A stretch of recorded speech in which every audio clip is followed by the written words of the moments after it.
and let's get started. So, my name is Julia. I am a scientific engagement manager here at Protocols.io. So, I'm a scientist and I help other scientists and researchers to use Protocols.io. And so, this is tips and tricks. So, it's one of our more advanced webinars where we dive into some of the deeper functionality that Protocols.io has. If you're here today and you're still very new to Protocols.io, that's okay too. Um, Still stay on board, have a listen, and you can see what's possible. And then you can always check out one of our intro webinars at another time, and I'll show you how you can access recordings of those as well. So I've already started recording the webinar, and everyone will receive a link to the recording as well as these slides afterwards. Um, Closed captioning should also be enabled. So if you want to use them, I think you can go down to the Zoom toolbar and then you'll have closed captionings if that will help you understand the webinar. Um, we will have quite a bit of time at the end for questions and answers, but feel free to put your questions into the chat or the Q&A box during the webinar. And then sometimes I'll get to them during the presentation, otherwise we'll save them for the end. At the end, there will also be the opportunity to give feedback on this webinar, so that helps us out a lot. So if there's anything during the webinar that you think, actually, I'd like to learn more a bit about that, or any topics that you feel we missed, keep those in mind. You'll have the opportunity to suggest those at the end as well. So for the presentation today, I'll give a couple of slides just as a refresher on what Protocols.io is. Um, then I'll talk about some of the different terminology that we use on the platform, so specifically forking and versioning of protocols. Um, and then we'll jump into the live demo. So most of the webinar today will be directly on protocols.io, showing you how to use some of the different functionality.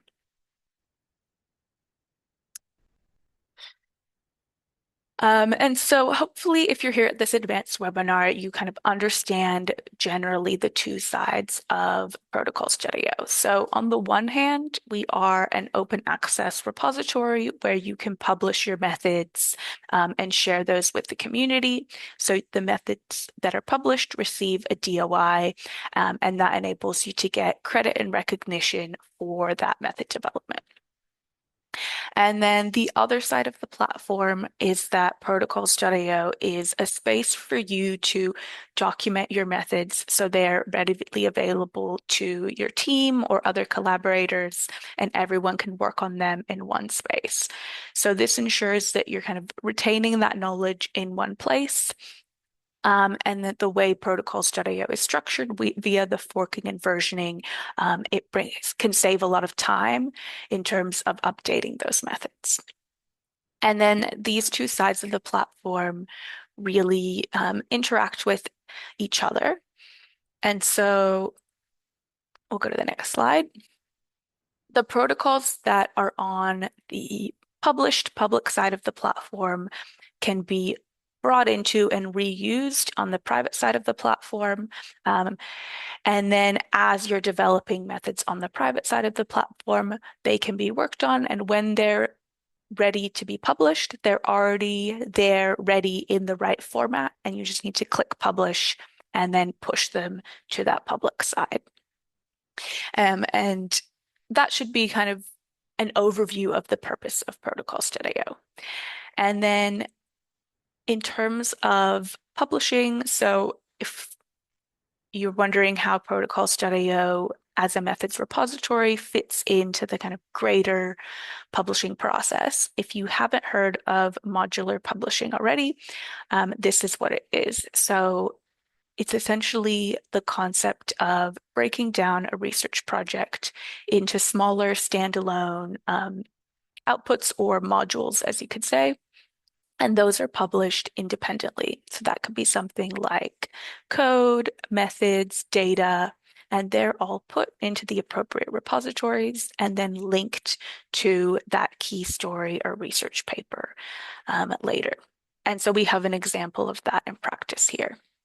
So this is a Nature Communications paper, and we can see that in the data availability statement section, they've said that the expression constructs are on Adgene, the methods are on protocols.io, and the molecular structure is the protein data bank. So all those different outputs are in the right repositories. So when it comes to protocols.io, we have some different ways that methods can be updated on the platform. And so that is mainly via versions or forks. You can also create copies. Those are probably less used, but I'll talk about that a little bit as well. And so if we look at versions, that would be where you have a method and you want to make an improvement to that method. And so when you might use that would be um, rectifying an error in a step or providing extra information about the optimizations of a specific part of that process. And I've got a little bit of an analogy in terms of recipes so we can think about the differences between these different things. So if you're thinking about recipes, if you had a chocolate cake recipe, um, and then you changed the amount of flour or you changed the amount of sugar to make the cake taste better, that would be a new version on protocols.io. And anyone can create a new version. So if you do create a new version, it will be private in your private workspace. But if you wanted to publish that version, you'd need to get in contact with the author of the original published protocol and say, hey, can I publish this new version to your protocol?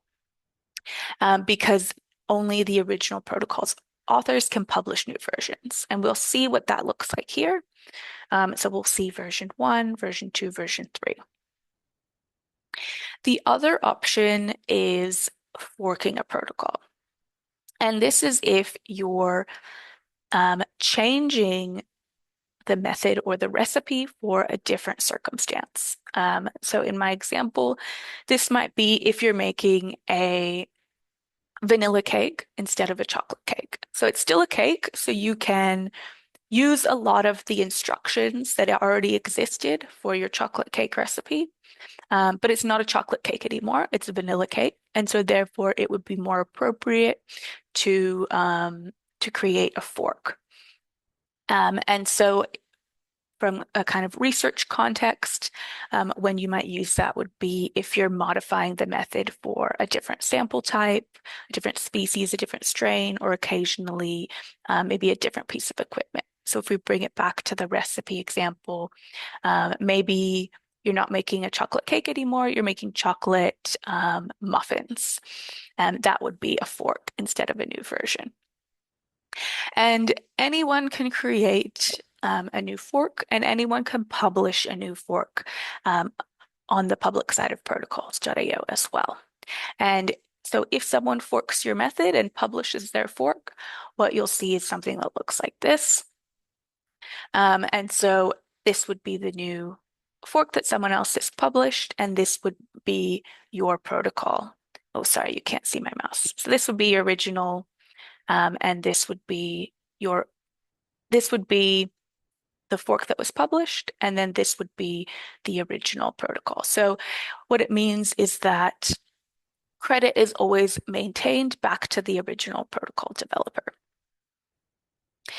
And then in terms of copying, when you might want to use that is if you have protocol metadata that you want to use as a template.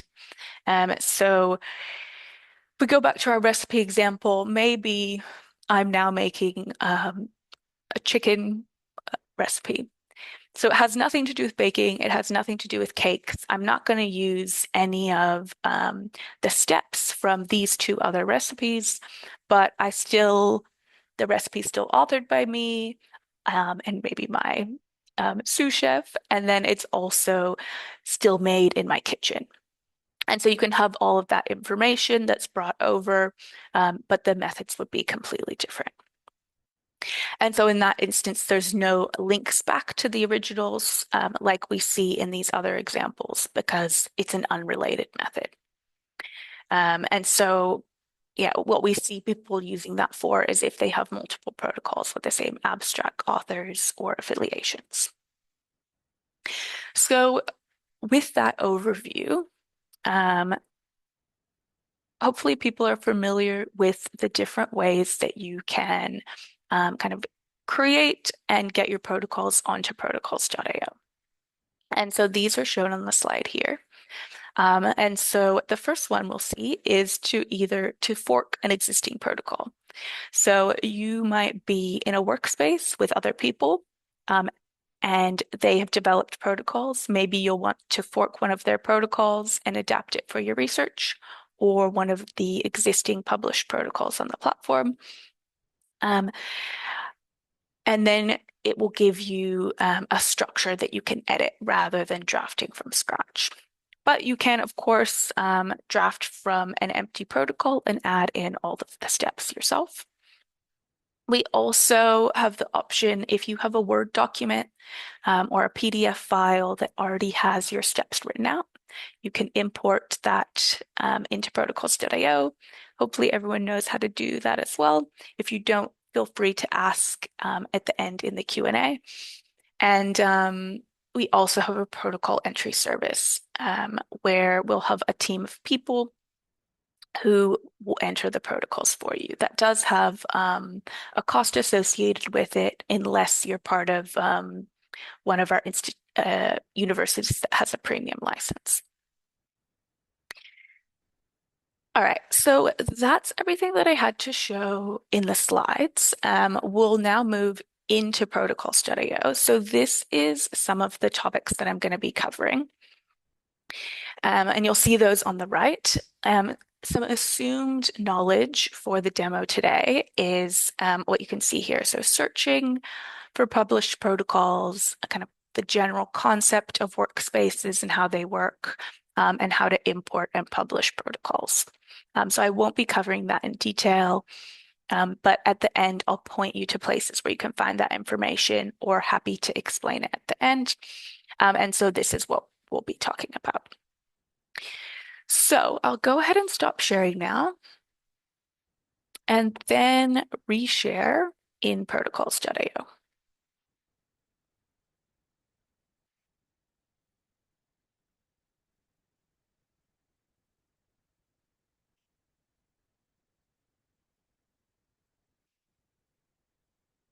All right.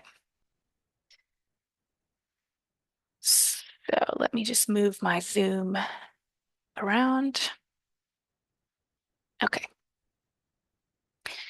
So right now we're in my demo workspace. And I'll start off by showing you just kind of how to share files on the private side of the platform with other people or to other workspaces. So as an example, I will have, which one do I want to do? Let's do this one. Say I want to share this protocol with maybe my supervisor, a single person, or if I already have different workspaces set up in protocols.io, maybe I want to share it with a whole group of people who are part of a workspace. So I'll click on there, click share, pretty straightforward.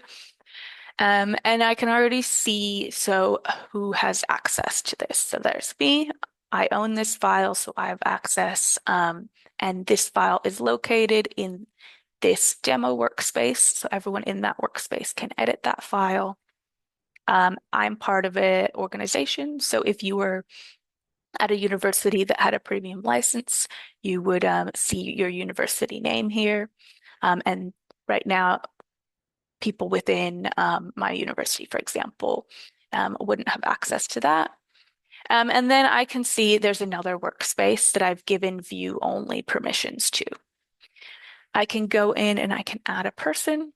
So I'm just going to do example. So I can put in an email, but you'll see before some names came up. So these are kind of names of people on Protocol Studio. So you can do it that way, or I find it easier just to put in the person's email, and then you'll need to press enter, and then I can choose what I want them to do. So there's a variety of different options there that you can see. I can also put in a message and share that. And if I wanted to share with a whole workspace, I'll need to come up to the top here and go workspace. And then I can select, for example, I'll do my Protocol Studio one. So I could share it with everybody in this workspace um, and choose which folder it was going to show up in, um, and then what permissions. So I won't do that now, but that's an overview if you weren't aware of kind of how to share outside of having someone be in the same workspace as you. What I'll do now is I'm going to move into the advanced editing portion. So I've created this protocol here for the webinar today, and then we're going to go in and we're going to edit the protocol, and then we'll run through all of the different things that you can add into the protocols and Protocol Studio to make them very easy to understand and easy for other people to be able to reproduce them. So we're in the protocol editor. If you haven't explored the editor very much, make sure that apart from just kind of adding in steps here, you've explored all of the options along the side, top, and side here. So there are various tabs where I can put in other pieces of information. I can also add in components and see, for example, the history, things like that. There's a table of contents that's automatically created. But what I can see here is I've already added in sections and I've already added in steps. And so aside from just making steps with different text in them, I can also add in components. So what we'll see here are some examples of maybe more lab-based components. So things like reagents, specific times, temperatures, and I can access those here. We also have computational components. So a lot of people do detail computational methods on Protocol Studio. So we do have appropriate components like that. So you can link out to, for example, software data sets, put in bits of code as well. And I'll show, I think, an example of two published protocols on the platform, one that's more lab-based and one that's more computational-based. So you can see what that looks like. So this is a lab-based method, so we can see that they've put that information in the form of components. And when you do that, it becomes useful later if you're running the protocols. And I'll talk about that in a moment. And then we also have this nice computational protocol. And so we can see they've put in, for example, links to other protocols, specific commands, what software packages need to be downloaded. And so you can see what's possible. So I will put a link in to these two protocols into the chat so that you can look at it later if you want to. And then we'll go back into editing. So I'll scroll down now. And so what I'm going to do is go through each of these steps and show you the different things that you can add in. So first of all, we can add in individual files to the steps. So the files are there when the information is relevant. And so we'll go up here and click to attach a file. So if you have files that you've directly added into your Protocol Studio workspace, you can search for them here. or you can upload from your computer. So I'll go ahead and upload this file.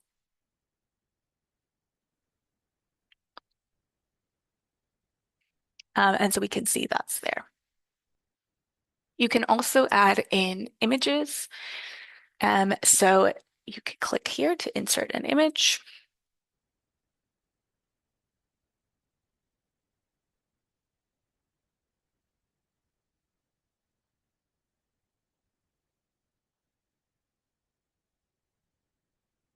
It will just upload. And then you can do various things along the top here. If I wanted to align it, I can make it bigger and smaller, and I can add in here a figure legend.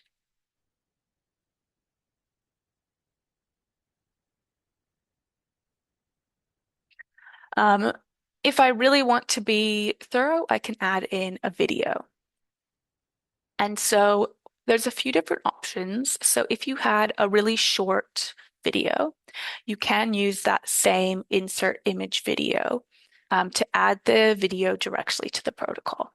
If it is a longer video, I'd say, well, I say 30 minutes, but what you can do is check to see. And so anything over this size, you'll need to use the embed video option. And so you'll need to then upload the video to YouTube, and then you can add it in via embed media. So I have this video that I've already prepared, and I want to add that into my protocol. So you can right click and go on to copy embed code. And then we'll go back to our protocol. And I'll need to use this embed media option. I'll paste in my embed code so we can see that this is not the URL. It's a specific embedding code. And if I save that, we can see that the video has been brought in, and I can then play it in protocols.io.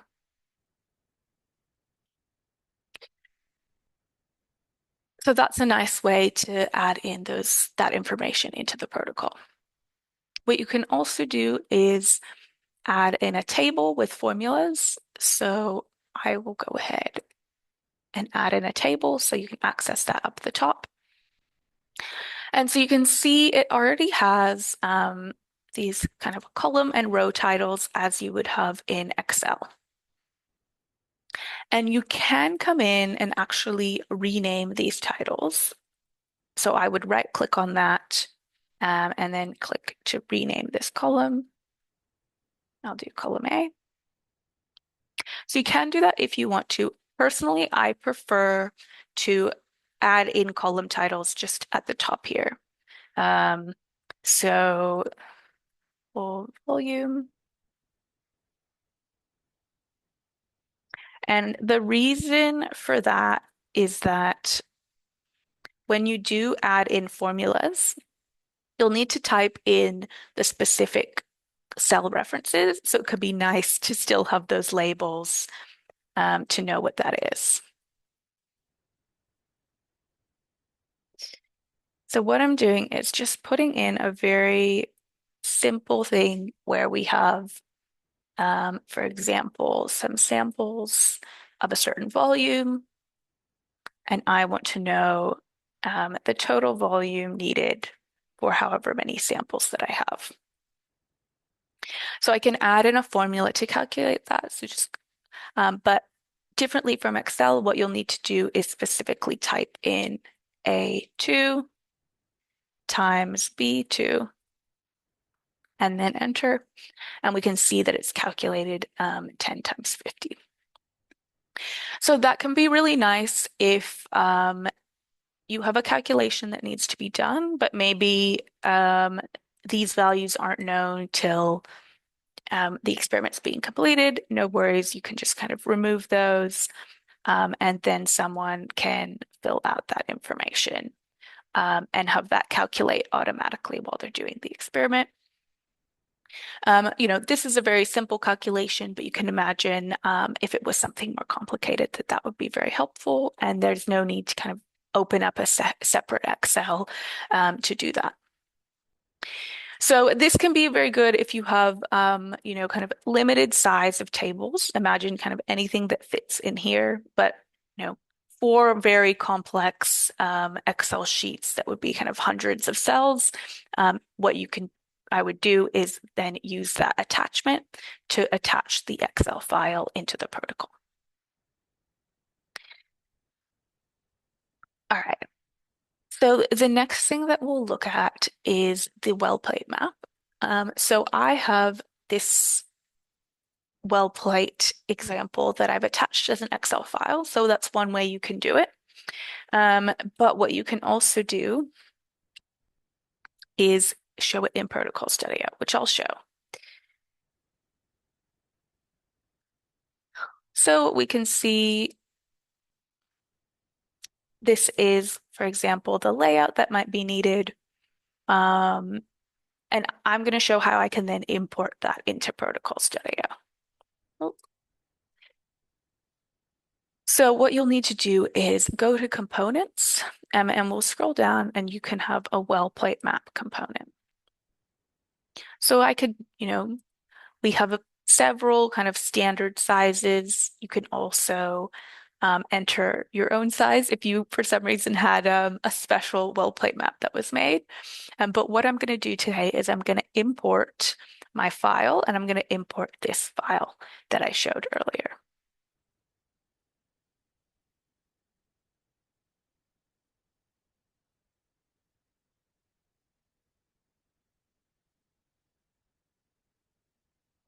All right, so we can see it knows it's a 96 well plate. It's attached that, and I'm going to click create, and it's gone ahead and created this map. So I can either view that in full screen.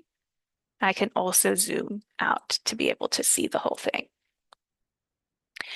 So what it has done is it's brought in all of the text and annotations that were in that Excel file. Unfortunately, it's not able to bring in the colors that were added, but I can add in the colors myself now. So everything that is brought in is still editable. I can edit these well titles, and I can change the color of the individual cells myself. But as you can imagine, it would probably take a while to change the color of 96 individual cells. So the better way to do that is to use a template. So I can click this here and see what template options are available. So we have some kind of standard templates options that you can look at, and you can also create your own custom template. And it's a lot easier to apply colors in bulk to these templates than it is to do it directly in the protocol. So I already have a template that I've created that I know will work for this well plate map that I want to import.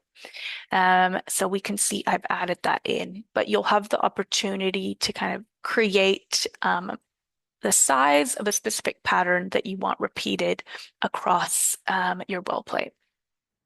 And then you can select multiple cells and change the colors of it. So I'll go ahead and select that one and click Save. And we can see that, there's specific colors for my negative controls, my positive controls, and then the data cells as well. What I can also do is copy this entire well plate and then paste it into a separate protocol as well. So all of this information that I'm putting in can be easily kind of transferred into other protocols as I'm working on it. The next thing I'll show is our smart component. This can be really useful if you were like me. Back when I used to work in the lab, I would forget to write down specific pieces of information. So if you're also forgetful, what you can do is click on Smart Component. And what that does is creates a table of information that it will make you fill out as you're running this protocol. So I'm going to add in a row and I can do, for example, number of samples or number of cells. Whatever information you need to note down and you want captured, you can put that in and I can mark it as required. So if I mark it as required, when I'm running this protocol, which I'll do in a moment, it won't let me proceed until I actually fill out that information. So to make sure that it's captured. And when I do fill out that information, I can then export it later. So I could download all of that data and reuse it wherever I need to. All right, we're in our last section now, and this is where I've shown that you can nest a protocol within another protocol. So we can see here how you can do that is to use this protocol component shown here. And I've nested in a simple protocol on how to make a salt solution. So I'm previewing that right now so I can see its 4 steps. And when I run this tips and tricks protocol that I'm working on, these steps will expand out as part of that run. So it can be a nice way, for example, um, if your protocol includes a specific buffer, you can then link in to a protocol on how to make that buffer, for example. All right, last thing I'm going to show here in the editor is inserting a step case. And so where you can do that is here on the left, where you access the different step options. And a step case is where, if you can see this little icon, where you have a branch in that protocol where the method changes based on a specific situation. So for example, today, let's say I have a protocol and the steps that need to be followed change depending on if I'm working on kidney cells, if I'm working on kidney cells or heart cells. So I'm going to put in kidney cells. You can add in other information if you want to kind of explain it in more detail. And then my other step case, which I can add in here, will be if you're working on heart cells. And then when I go back to kidney, I can add in a new step, and that will only be for the kidney step case. So step 1 for kidney, step 2 for kidney. And then we can see if I go in to heart, none of those steps are there because that's a different situation. And I can define my own set of steps for there. So one important thing to note is that once you do a step case and branch the protocol, you can't bring these two back together. So you can't, after this point, have one single set of instructions anymore. That's something we're working on. But for the moment, what you can do is if you had, for example, a step that would be needed for both scenarios. Let's say, for example, I had 10 steps that would be needed to be done for both of these step cases. I could then select all of those steps, copy those selected steps, and make sure that they were pasted at the end of each of those step cases. I'm now going to click Insert Steps from Clipboard to paste in those steps that I copied. And so we can see it's brought in that step. All right, so what I'm going to do now is I'm done editing this protocol, so I'm going to click View, and so I can preview what it looks like. And so I can go down, let's see what it looks like for our step cases. So when I come across it, I'll need to choose. So I can choose kidney or heart. But what I'm going to do now is I'm going to click Run. And so if you think about the protocol itself, this is what should be done on a specific day. But the run is creating a record of how that protocol is actually followed. Because it can be different. You can make a lot of plans about how you want to run that protocol, but mistakes happen on the day, which might mean that it doesn't happen that way. All right. So I've created my run record and we'll see my protocol, and I can now run this as a checklist. So I can come in, and as I'm completing each step, I can click done, and it's creating a time-stamped record of exactly when I'm completing that information. So who and when it's happening. And so let's go ahead and scroll down. So we've had this protocol expand because I have imported it, but I'll show you that down here.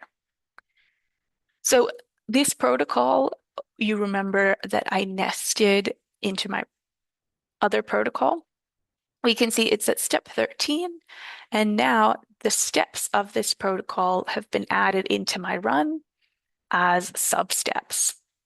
So that can be a nice way if you had a bunch of protocols you wanted to are meant to be done back to back, you can add them all in and then run them that way. And what I'll show as well is that um, these components that I've added in, they become a lot more useful when I'm running the protocol. So if I have these amounts put in as components, I can come in and I can edit this step. So if I do make any edits, it will only edit the run record. It won't edit the underlying protocol itself. And I could also go in, if I go to settings, I could, for example, scale that step. It will automatically calculate that, and you can see that it's been scaled by 3. When I add in a timer component, that timer can be run, and a sound will go off when that's completed. And then this is another example of my smart component. So I'll come in and I'll click done on that step, but you'll see I'm unable to click done on this step, and that's because I haven't put in the required information. So hopefully, if I'm making a solution of sodium chloride, it's going to be colorless. So you can see once I've added that in, I can then move on and say that that step's done. And we'll go down and I'll need to select a step case as well. So let's pretend I've finished my protocol. It will remain editable. I can come in and change things until I click Finish Run. So once I do that, it becomes an uneditable record of how that protocol was followed on a specific day. And it will be saved in my protocols.io workspace. I could also export that run as, for example, a PDF to my computer to put it alongside any data that was generated. Or we also have integrations with several different electronic lab notebooks. So this is an ELN, so I could export that directly into my electronic lab notebook. All right. So the next thing that I have to show are a couple of add-ons that are available in workspaces. And that is our task manager and reagent manager. So I think these are only available if you have a premium workspace, but they can be quite handy in terms of managing if you're kind of assigning protocols to people, and if you have an inventory that you want to manage. So I'll show those briefly now. I'll do it here in this separate file. So I can go in and click on tasks.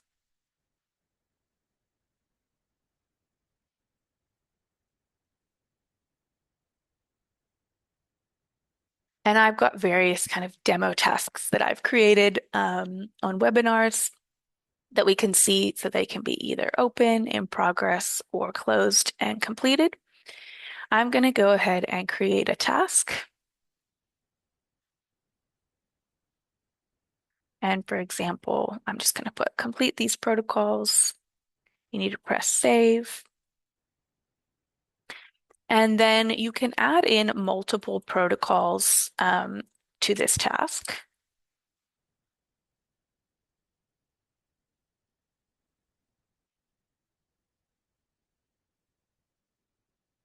Being a bit slow today. Tips and tricks.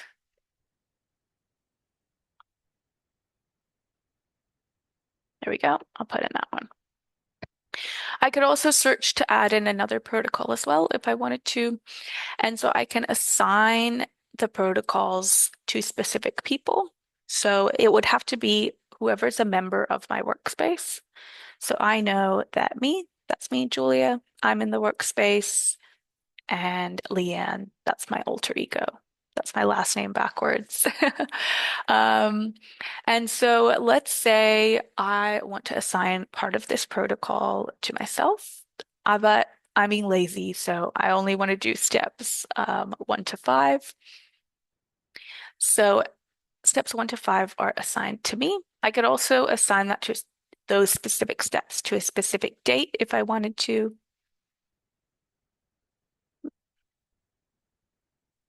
It's going to take a moment to load. And then I'll add another assignee. Leanne is going to do the rest of that protocol.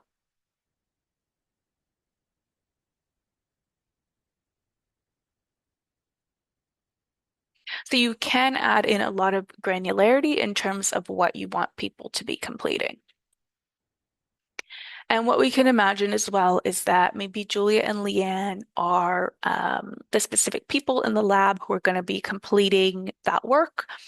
But maybe I have a postdoc that is just kind of should know that this task's been assigned, will be there supervising them, but there's no specific steps that that postdoc needs to do, and then I can add them here.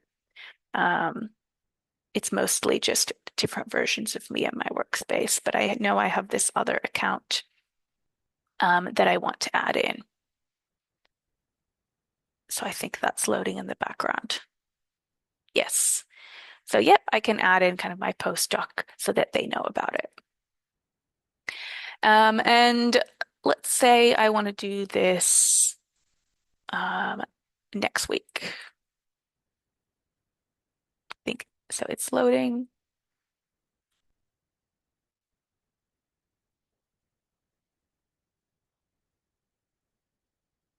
Here we go. And I think it's going to take 2 days, and then we'll be due on the 26th. All right, so all of that information should save, and then I can go back and we'll see it in my list, and we'll see it on the calendar as well. So we can go down. Yep, so we've created this today. We can see who it's assigned to, and I can go back into my calendar and see that it's put in for next week to complete these protocols. So then whoever I've assigned this to, let's say it's the postdoc, Julie Kurz Springer, she can come in because she's a member of this workspace, and then open that up. She can add in a new comment to say, maybe this is going to be delayed for a certain reason. And then once it's done, she can change that to closed. So the next thing I'll show that our other add-on is this reagent manager here. And so that's where you can add in, for example, the specific inventory from your lab.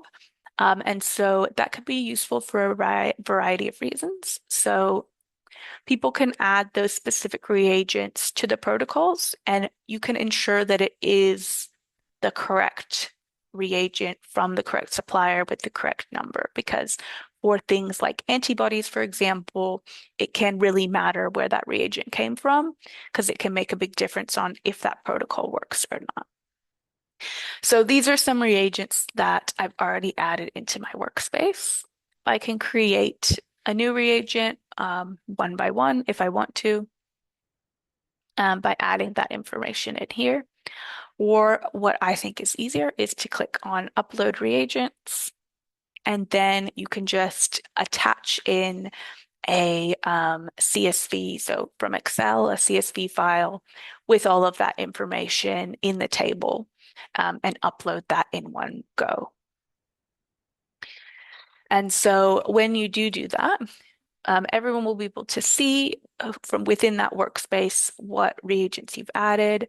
And then you can come in and, for example, um, edit the details of that reagent to say, I ordered a certain amount and when those things are going to expire, whatever information you want to put in, you can add that in so people can see. What you can also do is for a reagent, see what other protocols use that reagent. Um, so I'm going to go here to Open Reagent Page.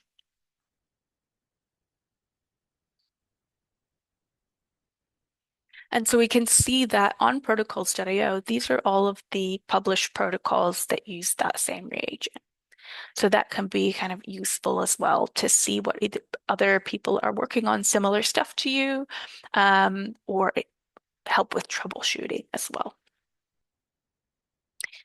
So the last thing I'm going to show is related to publishing, and that is collections. So you should know that you can publish, individual protocols on protocols.io, but you can also publish a collection and receive a single DOI for that collection.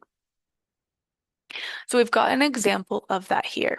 So this is the collection, and we can see there's various protocols that are within that collection, all related to, these are all methods related to this paper here that was published in PLOS Biology.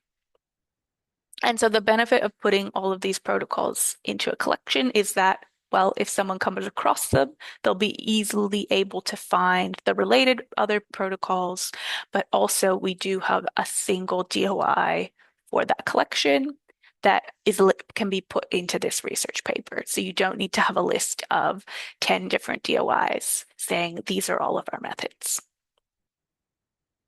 And so if you do want to create a collection, I'll go back here. It's very easy. So you can either go here, click Create Collection, or you can select. So I'm going to click on kind of Shift, select two protocols, and then click on New Collection.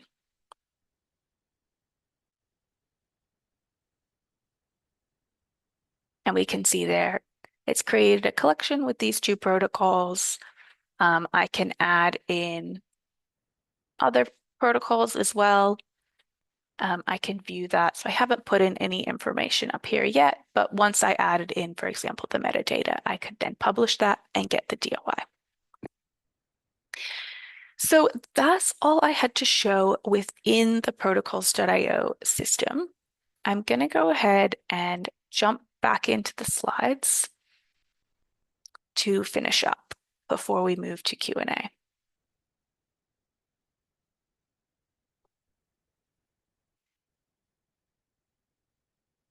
And all right. So obviously I can only talk about a certain amount of things in the time today, but if you do ever get stuck or want more information, we do have a variety of places that you can get help. So firstly, you can go visit our help center. We have articles on how to do different things, and we also have tutorials, so 1 to 2 minute videos on how you can achieve different things on protocols.io. So that's a nice place to go if you like kind of self-service help. You can also watch previous webinars via that link there. So We do have other public webinars that we've posted that are more introductory or about getting credit for method development. But if you like attending things live or having the opportunity to kind of ask questions directly, you can always submit your questions here, sign up for another webinar, or request a personal one-on-one demo. So if you request a one-on-one demo and you're in this kind of time zone, the European time zone, it would probably be me or my colleague Emma, and that would be a meeting directly with us, and you can kind of ask whatever questions you'd like.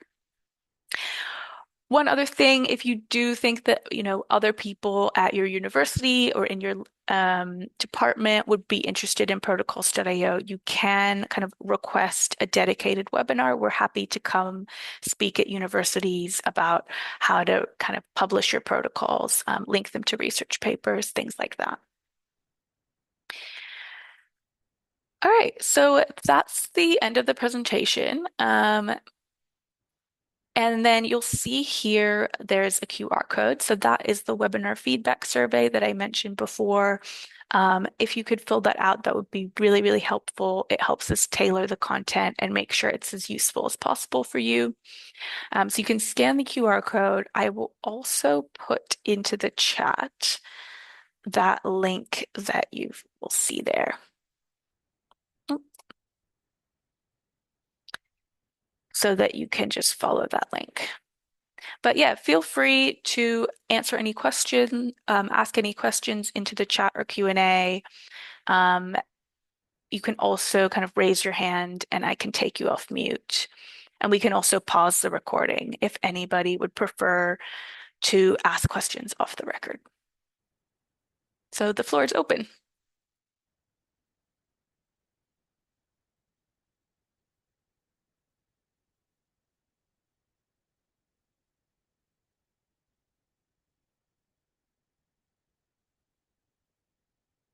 No questions. Hopefully everything was clear.